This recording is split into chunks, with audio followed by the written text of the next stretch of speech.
Two neighbouring First Nations in northwestern Ontario have issued a joint state of emergency.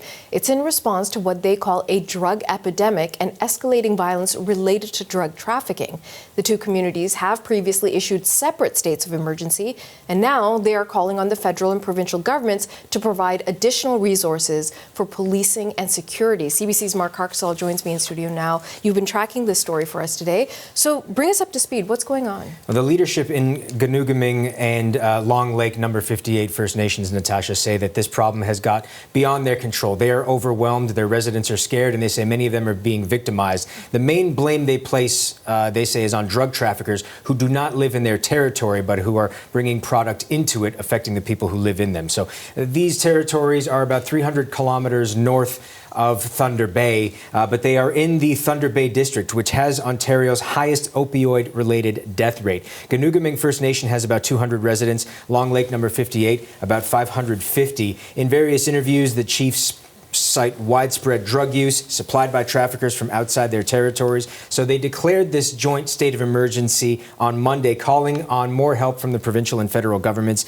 They want the necessary interjurisdictional supports to protect and enforce peace, policing, security, intelligence supports, comprehensive mental health, addictions, and child, youth, and elder-focused treatment as well. According to a joint release by the two territories, they say, quote, "The root cause of the community instability is a devastating mental health and addiction crisis that has gone under-resourced and unaddressed for far too long." Now, CBC News has reached out to both the federal and provincial governments. We did receive a response from Indigenous Services Canada with the federal government. They write, quote, "The goal is to review the community's letter, hear directly from their leaders, and better understand what they need so that partners can respond in a coordinated way. Policing in First Nations communities is a shared responsibility between the federal government and the province of Ontario." The ISC says they will work with Public Safety Canada and the two First Nations on a solution, but they don't really give many details about exactly what that entails, what that means, whether any help is coming imminently.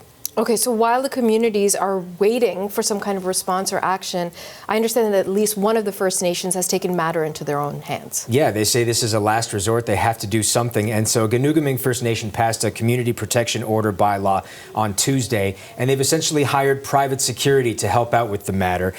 This private security will take some measures that some might find drastic, but measures that the local leadership say are necessary. They may include limiting travel in the First Nation, stopping and searching vehicles that pass through, as well as snowmobiles, ATVs, and searching banned housing for illegal substances. The leadership of the First Nation says that they know that the bylaw may result in community members potentially feeling like their movement is limited or restricted, but it's what they have to do. And anyone found being in violation of those rules, whether they be community members or visitors to the First Nation, may find themselves banished from the First Nation, according to leadership. Okay, we'll continue to watch. Thanks so much, Mark. Thank you.